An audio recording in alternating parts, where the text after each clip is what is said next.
How you doing, Paul? How you doing, Paul? Good. How are you?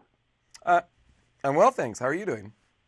I'm great. Now, I have to say, you kind of tainted Brie Larson for me forever. I mean, do you feel at all bad about that? Not at all. No, I don't feel bad at all, buddy. You're gonna have to live with that. Every time you think about her, you're gonna have to think about this guy right I behind her. I couldn't watch 21 Jump Street without thinking about Rocky climbing on top of her. Absolutely. Golden Gate, man. Golden Gate. Now, I want to know, where did Sacha Baron Cohen first see you to decide that you would be the perfect person for this? Well, so the connection is actually the League because Jeff Schaefer, who created the League, is one of the writers of The Dictator, and so he kind of brokered that meeting. And the first time I met him was kind of like they didn't give me a script or anything like that, but they brought me in a room with Sasha to improvise, around these two characters from The Dictator. So basically what you're saying was this was a really incestuous role. Oh yes, Now, absolutely. I think it's interesting to watch the critics talk about the film because, on one hand, a lot of them are saying this is like a great comedy. Some aren't liking it. But from what I gather, it's a good film. And even if it doesn't do well at the box office, it seems like it's going to explode on the home circuit. And we kind of have what you would call a cult hit here that's going to be more popular in a couple of years compared to now. I mean, have you looked at it in that way? I haven't really been, like honestly, like I've spent so much time, working on this movie, getting it out, running around, promoting the movie, all that stuff that at this point, now that it's out, I have just been like totally chilling out. So I haven't put too much thought into it. It makes me very happy that now after all of this hard work, like my family can just go to the mall and go see the movie. Like that is very exciting to me. That's neat. Like that's a rare occurrence for me. So I like it, and I know like whether it's the reviews or whether it becomes a cult hit or whatever, all that kind of stuff. Like I think it's a great movie, and I think it's really funny, and I think it's always going to find an audience. Well, and you just, I don't know what it is about you, but you seem to steal just about everything you're in. So, I mean, as far as your family going to see it at the movie theater, you have to be extremely excited to see how well you're doing. I mean, Oh yeah, they're thrilled. I mean, like they can't believe it. They're so excited.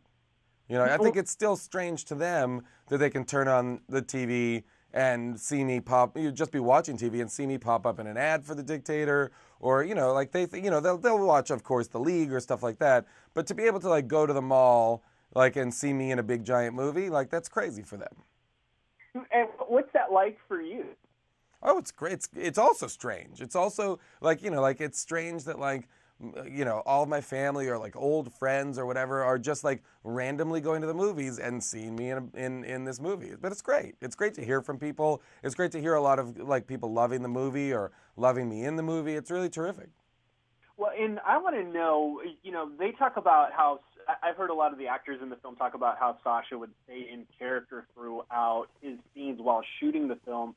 And I don't know if that's true or not when he was shooting with you, but if it is true, I want to know, what does that do to you as a performer? I mean, does that make you think you need to stay in the mindset of your character all day, or do you just play it as you would normally play it? I mean, does it change for It you? it didn't too much change for me. Like I think the one thing that was I think the one thing that was helpful in it was, and there were times where both of us would do this. He especially, he would stay in character all the time, But that, for this movie, I think more meant, and I would do this too, both of us speak, like in between takes, if they're changing the lighting or the camera setup or something, we would continue to speak in the accents of our character.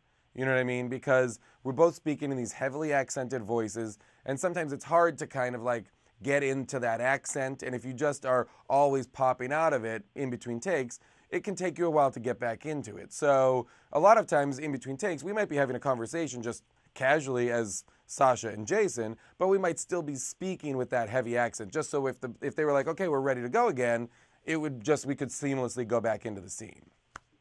Well, and with the attention that's being focused on you right now, I mean, do you have anything in development that you're kind of pushing as your own project?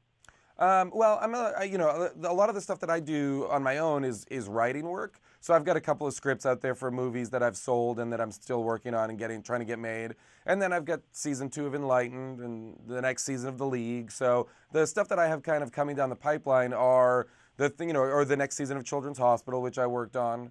So all the kind of stuff that I'm always working on are all still moving forward.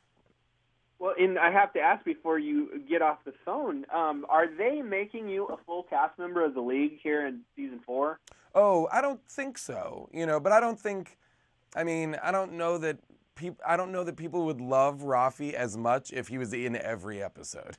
I think you'd get. I suspect you might get tired of him if he was in every episode, pulling knives on people and being a sexual predator. I think it's best that he's only in it sporadically, and I think that's kind of how it should be. Really? Because when I talk to the fans, I'm in contact with them quite a bit. They all think that Rafi should get his own spin-off show. That's great. Listen, I wouldn't say no. I love that. I love playing that character. I love that world. I love those guys. It makes me very happy that they let me kind of come in and be an absolute maniac on that show. Well, I know you guys don't shoot that show until you're kind of in the moment. Has that progress already started to pick up, or is it still a little bit off before we... It's still a little bit off, but I mean, everybody's starting to talk now and figure out schedules and all that kind of stuff. But we won't probably start shooting for another couple months. Okay, well, sounds great. Thanks so much for chatting, and I'll talk to you later. Thanks so much, Paul.